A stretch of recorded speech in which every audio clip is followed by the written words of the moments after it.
and welcome back to Build Live at Build Live 2018, powered by Channel 9. As you can tell, it is day 3, so I am stumbling on my words. I'm Christina Warren, and you just finished watching a great session with Channel 9's own Seth Juarez. We've got more content for you coming up, but in the interim, I'm super excited about this. This is something that I wanted to talk about, and the people who are on stage with me today actually had a theater session at Build, but I'm joined by 2 members of the Twitter team. I'm joined by Charlie Kroom. You are an engineer at Twitter. Yep. And I'm joined by Jesser Shaw, who is a product manager at Twitter. And I'm also joined by Aaron Gustafson. Yep. Who works on web evangelism, accessibility. Yeah, web standards, web standards and accessibility and evangelism at Microsoft. And we're going to be talking about the talk that Charlie and Jesser gave was about Twitter's brand new progressive web app that recently launched alongside the release of the April 2018 Windows 10 update. And there's been a lot of talks at Build and in the developer community in general about progressive web apps. And I thought it'd be really great for us to kind of talk about Twitter's story when it comes to progressive web apps and why you guys decided to go from a native app to a progressive web app and what that process was like and what the pluses and minuses are and what are some of the integrations that Windows developers can do on their end to make their PWA more Windows-like. So, Charlie, if you want to give us a little bit of background about how we got here. I mean, Sure. A lot of people before the most recent update, before the blog post that you guys put out last week, Yep. so when the announcement happened, you know, there was a native UWP Twitter app in the store. Now, it hadn't been updated in a while. It Right. didn't have all the latest features. You couldn't do, you know, group, chat. There was a lot of stuff that wasn't with it. You couldn't have polls, that sort of thing. But it was native, and a lot of people liked it. It also worked on mobile for the few, you know, Windows 10 mobile diehards out there. We do love you, but it is time to move on. So what's the story? How did you guys get to where you are? Well, like you mentioned, we wanted to have a lot of the latest features, and we want to get to a point where we can bring in those things in real time to both Windows, the website, and our Android and iOS clients. And I think Jesser can talk a little bit more maybe about the one client sort of approach, but yeah, basically we want to bring the latest updates to all clients at once and kind of, instead of having multiple clients where we have multiple developers working on them, having one strong core client allows us to do that. And we don't want to leave any client behind because we're making updates across like safety and abuse and also like bringing features like bookmarks to help you stay more informed and give you the stuff that actually matters to you. yeah, one of the biggest things that I think maybe didn't get mentioned is in the native app, you actually couldn't report abusive content and things like that. Yeah. And that's something we get for free as we move to this progressive web app approach. So it's really nice to be able to make sure that all those changes we make going forward are included on the Windows platform as well. I just want to do a quick call out because I missed this at the top of our segment. If you have a question for us, if you're able to log in online while you're watching the live stream and ask a question, do that. Or if that's not working, you can tweet at CH9, our Twitter handle, and let us know your questions for Charlie and Jesser and Aaron as we talk about this approach. And you were saying before, I mean, was Twitter responsible for the last Windows app? Yeah, so we consulted a bit on it, but it was actually developed by a third party for Twitter, and we don't have any C# developers at Twitter. You know, most people at Twitter are working in Scala, which is our backend framework that we use, or our backend language that we use, and all of the web developers in the web community are generally comfortable with JavaScript. It's something you see a lot of movement even now to sort of forget the complications of CSS and just do it all in JavaScript. So we wanted to make sure that we played to our strengths, and by making sure that everyone can develop on the same language, it's a lot easier for us to sort of do things only in JavaScript. So when you were kind of taking the approach of looking at, is a progressive web app the right option? Is this the best way where we can, I think your blog post, it was mentioned, you know, we're more committed to the Windows desktop than ever. When you were kind of making the decision, what requirements did you have for a progressive web app before you said, this is going to be good enough to deliver the experience that our users want? So we kind of took a step back and we kind of looked at who our Windows users are, and we used like the insider program to understand that because we didn't necessarily have a clear sense when we started out. And so we looked at kind of the stuff that desktop users were doing and kind of wanted to bring that back to the PWA. And Charlie can talk a little bit more about like the different, like how we thought about widescreen versus small screens? Yeah, so our PWA actually started as a very small Windows-only app, and we actually started with just doing it logged in. So we sort of expanded our milestones and our goals, just like you would expand a PWA, right? Our process expanded as well. So after we did the logged in mobile, we did all mobile, and then as we did the Windows app, I believe 70% or so of our Windows users are desktop users. And so we found it really important to address wider screens, address mouse gestures that people don't do on mobile as much, hovers, things like that. One of the cool pieces of feedback we got when we did the Insider build was people really wanted to be able to paste images into Compose. Yes. And it's one of those things that when we had been working on the mobile app and that roadmap, no one pastes an image on their phone. You always go and choose the file or the image. Some people directly. do. I do. I copy image. Paste it. You copy. I copy an image from like Google search or wherever, and then I paste it. Yeah, absolutely. Interesting. Yeah. And on Windows, what we're seeing is a lot of people just screenshot. You snap a screenshot in your games. Yep. And you just want to paste it into Twitter. Absolutely. So that was one of those really small things, but a very disparate use case between those. So we tried to identify a lot of those things. There's still some where we know about and are trying to sort of figure out how it'll work. But that's one of the main things we did was just to even get it into Windows, it's a different platform. It's a different form factor that you're addressing. And so we started with a form factor and then looked at bringing that form factor to Windows. Yeah. I think one of the nice things about the PWA approach is that, as they come up with these additions that they want to add to the app, new features they want to bring out and stuff like that, they don't have to go through the whole build for each platform, then deploy to each platform, get approved by the store for each platform, wait for everybody to download it for each platform. So it kind of cuts out all of that, and they can deliver immediately new experiences for the most part. I mean, there are some features that if they want to light up a certain feature in Windows, they need to roll a new package and send it to the store.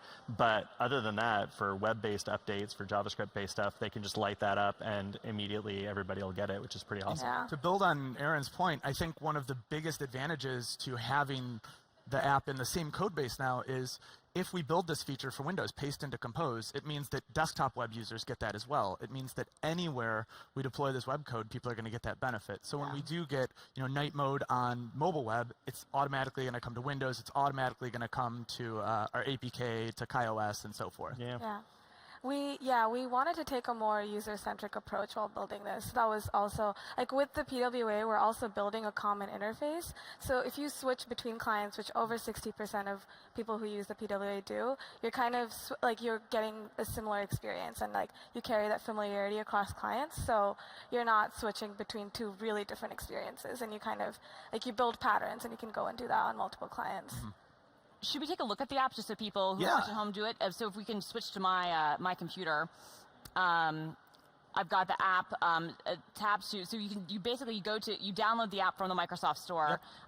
If you're on an older version of Windows, you won't get some of the same features, but you can just go to, is it twitter.com/mobile? Mobile.twitter.com. Mobile.twitter.com. And that's how you can check out the PWA on any platform. Okay. And for this one, it's going to work best if you have the RS4 or the April 2018 the April 2018 release of Windows 10, which I do. And so once you install, I've decided to pin this to my taskbar, and I can even right-click. And as you can see, so this is one of the first integrations. It's really simple to do if you're an app developer, but it just gives you a way to link more deeply into your app. So if there's certain tasks that are really frequent on Twitter, it's 2 clicks to open Twitter and then compose a tweet. Here you can just hit new tweet, and it should hopefully open you right onto the composer. Yeah, and so this is actually taking me full screen, but I could actually go smaller. I'm going to say hello live from @Channel 9 and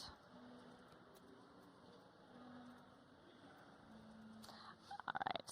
So it's a nice little way to accomplish some of the tasks you might do commonly faster. And the way I'm looking at this right now, this is full screen. This basically looks like if I just went to twitter.com. Right, mobile.twitter.com. Yeah, you'd see the same thing. Or even I just went to the desktop, it's kind of a similar view. But if I make this smaller, I can obviously kind of have this more, off to the side and then pull up my notifications. Yeah, and you can dock it to the side. And dock it to the side. And then again, you've got the jump list support for notifications, direct messages, et cetera, and it'll take you right there. Yep. That's very cool. So, Aaron, how important is it, or how difficult is it, I guess I should say, and Charlie and Yasser, you can talk about this too, how difficult is it to implement these Windows-specific PWA features into your existing code base? So, I mean, the neat thing is that all of the Windows internals, so things like being able to create the jump lists or being able to access dark mode and those sorts of things, all exist within a namespace in JavaScript. So you don't have access to those just in the browser, right? But once you're an installed PWA, you're basically granted permission to access that sort of information. So that's where you can start to do integrations like they've done with being able to share to Twitter or share from Twitter, and it becomes a native share client effectively within Windows.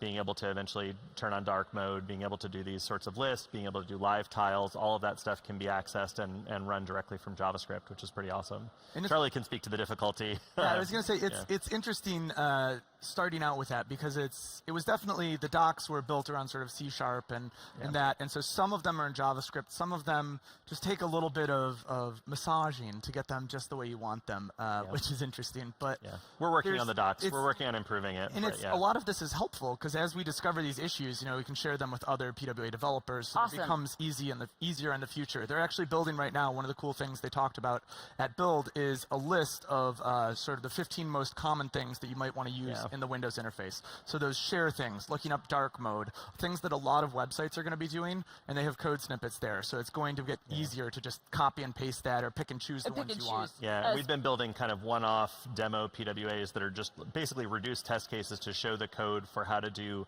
this one specific thing. And then, it'll be in PWA Builder as well for people to be able to kind of put that stuff together. And the neat thing is, from a performance standpoint, because PWAs are about performance as well, I was going to add to that. The Windows RT API is like any JavaScript code you have related to that could be lazy loaded, as opposed to being something that you're forcing your iOS client or your Android client and stuff to download. So you check for the existence of the window.windows object and then load in if that returns true, then you can load in your additional. Which I have to say, people loved that. It's like a weird naming quirk that just happened where it's window.windows, but people were doing code reviews like, is this really the way that we have to do it? And I was like, it's just a fun little gotcha.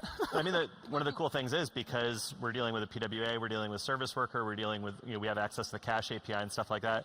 Those WinRT JavaScript files can then be stored in the cache, and they never have to be downloaded again. So again, it's what were the stats, Charlie and Jesser, for the native UWP client for space on disk versus the PWA? Do you remember?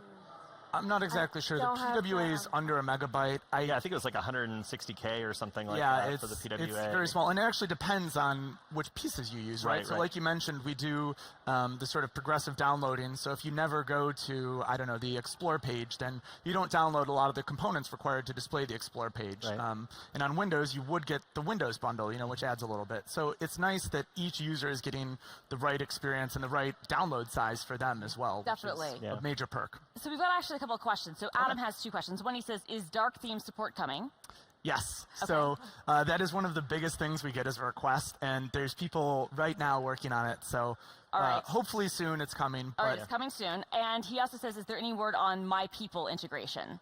Yeah, it's there's a lot of integrations possible. Someone was just DMing me last night with some code name of some API I hadn't even heard of, and I was like, send me the documentation on it, because we'll see what's available. But obviously we're prioritizing certain things. Dark mode is requested by basically everyone, and that's something that's not just going to benefit the Windows users, but will benefit our entire user base as well. Definitely, because a lot of us really like dark mode. It's beautiful, especially if you've got an OLED, phone or something else. Yeah, it really looks nice, so that's great. Yeah. And I always say, everyone on the team uses Twitter as well, and so trust me, we all want dark mode as much as our users do. Well, no, I'm glad. And we have another question, which is, what was involved, speaking of the dark theme, like what was involved in creating that, and was it hard? Did you learn anything from that process? So the Windows portion of just checking whether Windows has dark mode or not is actually really trivial. You can see the demo, I think, online at preview.pwabuilder.com. I think they've got it up there. I've also got one, I think it's at win dark mode pwa.azurewebsites.net or whatever. Yeah, that part's really easy. Okay. The big thing we dealt with is actually we use React Native Web for sort of our underpinning support as a framework, and React, obviously. Right. And it was about building the theming system on top of that, because once you have a theming system, it's easier. But the thing you don't realize is when we originally went in and we said, oh, this is white and this is white, sometimes those are two different whites. This could be white in any theme, and this could be white as a background, which means it's actually black in dark mode. So you can be really careful as you develop your app to not use naming. Name things how they're used. So see, this is background color, not white or not black. And that makes it a lot easier to sort of do the theming going forward. But those are just, in some cases, those are really like dev best practices. Right, yeah. Yeah, absolutely. you know, I mean, they're things that we all kind of take for granted, but those are really just best practices because you don't know what the setup on a user's machine might be. Yep. And then the second part of it is figuring out, there's a lot of different theming solutions for React right now and how you do your styling.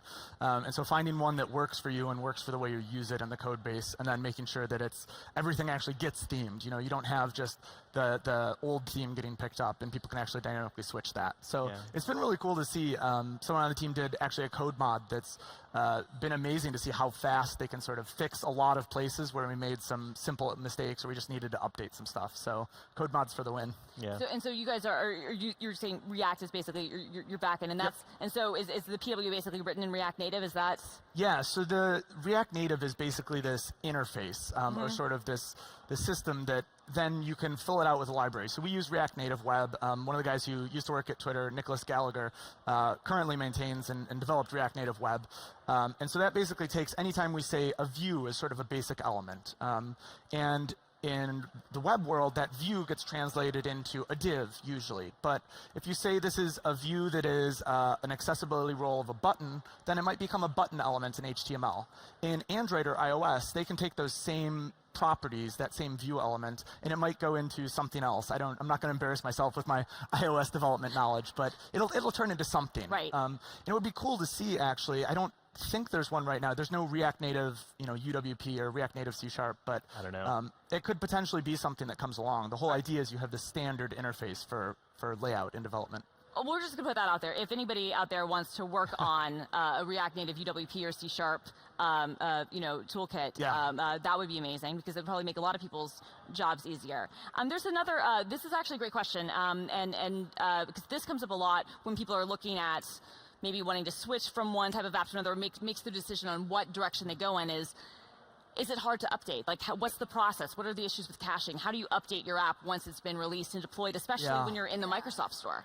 Yeah, so as Aaron mentioned, I think one of the main benefits of a PWA is that we can deploy it like we deploy our website already. So we actually do it every day. There's no approval process. We just deploy the updates. There are very few integrations with Windows that actually require an update in the Microsoft Store. Right. One of the things we actually ran into is we released so fast and we changed things so quickly, people look for release notes, and they're not in the store. So how do they figure out what's new? And that's something where it's like a good side effect of PWAs. We're trying to figure that out. With it could caching, be an interesting candidate for like a push notification. That would actually be interesting. Actually, yeah, something like that, or something in the app, because it's something that traditional apps have that solved for by the store, but we're still figuring out. Although some of the stores hide, how easy it is to find the notes if updates are updated automatically or whatever.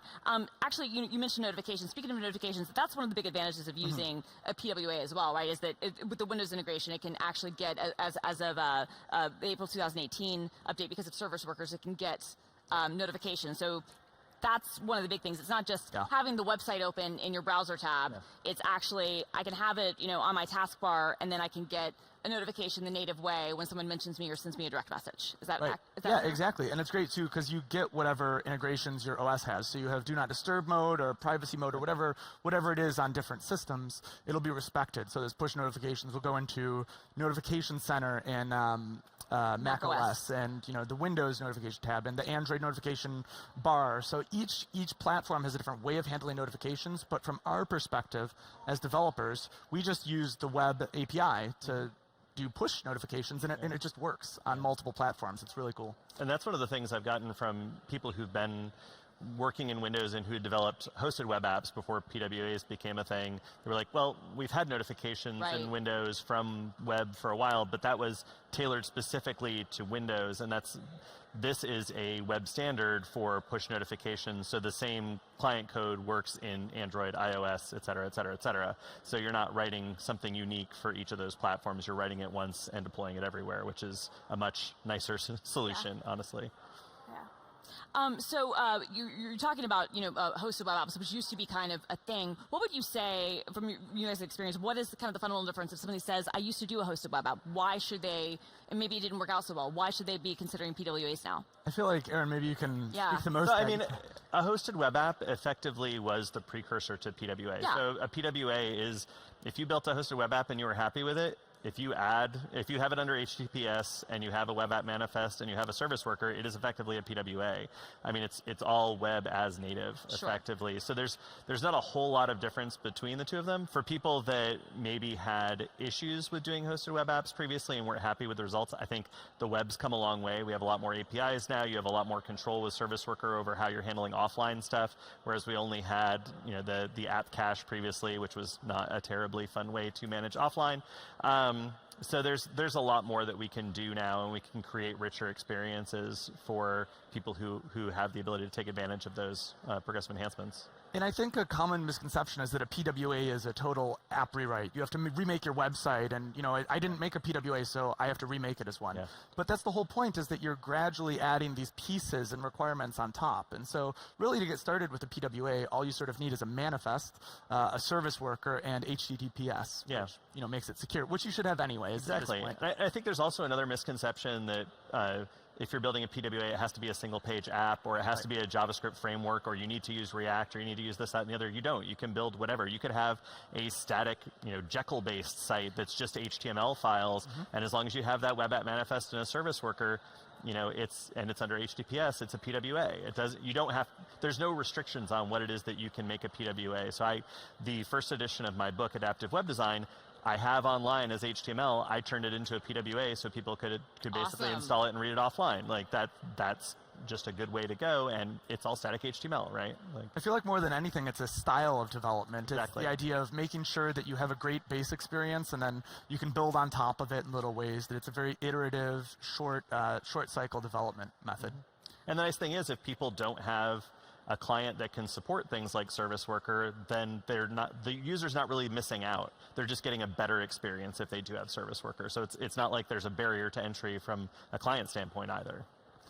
Just your product manager, what are some of your hopes and dreams to make the PWA better in the future? What are some things that you would like to be able to see in the future or add to the experience? Well, night mode, but that's coming soon, obviously. I think offline support would be great, because as what the expansion of the PWA, what we're trying to do is we're trying to make it universally accessible across a variety of networks. So that's something that the team is also thinking about potentially. Yeah, one of the things I really like about the new one is as we noted, you get some of the safety features as well, but bookmarks is something Professor actually, she worked on that. She spearheaded that. Oh, fantastic. Yeah. Fantastic. And for people who are Twitter users but might not be familiar because it's a fairly new feature, tell us about what Twitter bookmarks are and how they're different than just me liking everything that I ever want to save.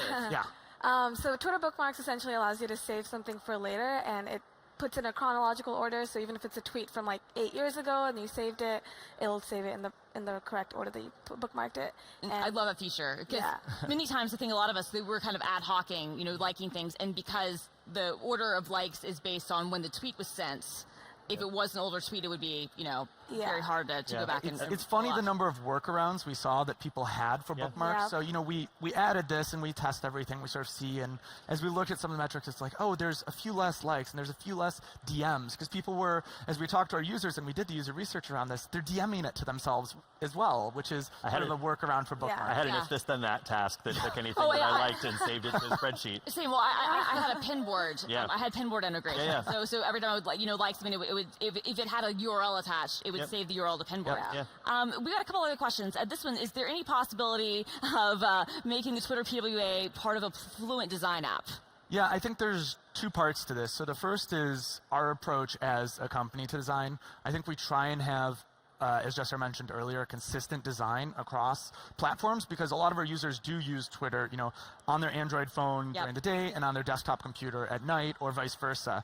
So being able to find all those actions within the app is really valuable. And then the second part is, there were some talks at Build about this actually, with being able to do a major component of Fluent design is sort of that blurred background, blurred see-through to the background. I believe you can't, Aaron can correct me, you can't do that right now, but it's something not right now on the web, but it's something that that folks have been working on in the standards bodies to come up with a non-hacky way to accomplish that. So in the future, it's possible, but right now, I think we'll probably stick with the current design. I think there's a fine line there. I mean, I think from a user standpoint, it's nice sometimes to have apps feel like they're part and parcel of the OS. But then, as you guys are talking about, like from a branding perspective and from a consistency perspective, it's really important for actual user experience for you to have a consistent experience within one app from platform to platform. So while I could see Twitter maybe adding a few flourishes that are slightly Windows-esque within the Windows context, I don't know that there would be huge value. Obviously, you guys would be the ones to decide that. But for me personally, thinking about it as a product person, that consistency of experience from platform to platform would be the more important thing for me than having it look like the OS that it's on. So it's kind of like, I remember before I came to Microsoft years ago, I was in client services, and we had a client come to us, and they were like, okay, instead of checkboxes, we want to be able to have the switch controls, and we want them to look like iOS. And this was when iOS 6 was out and 7 was on the forefront. Okay, so it was still skeuomorphic, but it was about to go to the flat design. Exactly. And so I was like, so which one do you want to map to? And so like, how far do you want to take this? And how many Android skins do you want to map this to? And how much do you want to maintain this over time? Because it's just going to become heaps and heaps of code, and you're going to have all of this testing code to figure out which design do we apply. Right. Or do we just use a checkbox? Or I mean, and then, this isn't as big of an issue because of the power of PWAs, but if you have multiple device types you're targeting, if one can't be updated and you have an inconsistent experience across those, we see that a lot with set-top boxes, where the Netflix experience that was built, like 5 years ago is now very different. And so for Twitter's perspective, I'm sure for users, you want people to know where to find notifications, where to get mentions, where to be able to search. And if those things change, you don't want it to be confusing. That said, I also, as like a native app lover, I understand the concern that people might have of, I want it all to kind of look consistent. And that's why things like dark mode, and maybe if we can get some standards things involved to map to some of the, blurred background stuff, we can have maybe a happy medium. Yep, exactly. All right, so we're about running out of time. We're about to go to our next live session, live stream, our next session. But where can people find more about the Twitter PWA, and where can they find out more about PWAs in general? The Twitter PWA, you can always check out mobile.twitter.com. We tweet with some of the updates from @TwitterEng, I believe. Okay. Or just @Twitter. @TwitterEng, okay. And we have some blog posts, I think, coming with a little bit more about the app. And you can always check out our session, I think is posted online on the Channel 9 archives. Excellent. Yeah. And we have a lot of docs on the Microsoft Edge Dev blog about it. We have a couple sessions. We had a total of, I think, 6 sessions that were PWA or PWA adjacent here at Build. PWA Builder is another great resource, pwabuilder.com. PWA Builder, and also NVN has some docs all up for people who are building PWAs for cross platforms, if people want to see what service work or what features are supported on which device. Yeah. And I also want to note that I did an interview, it might already be live on our YouTube channel, last night with Kyle Flug and with Jeff from the Edge team to give a more general overview of PWA. So if you are kind of looking for a more high level look at that, check out that video, and check out the blog post as they mentioned. The app is also in the Microsoft Store if you just search Twitter and PWA Builder and the Edge blog. Yep. Yeah. All right. Got it. And you can always reach us on Twitter, too. Okay. Of course. Gotta put that plug in there. Yeah, well, I mean, absolutely. Tweet. Just tweet. Like, if you have an issue or questions. Yep. We're all on Twitter. Yep. You guys are on Twitter, obviously. We all get the issue. It's kind of part of the job. All right. Great. Well, thank you all so much for joining me, and now on to the next one.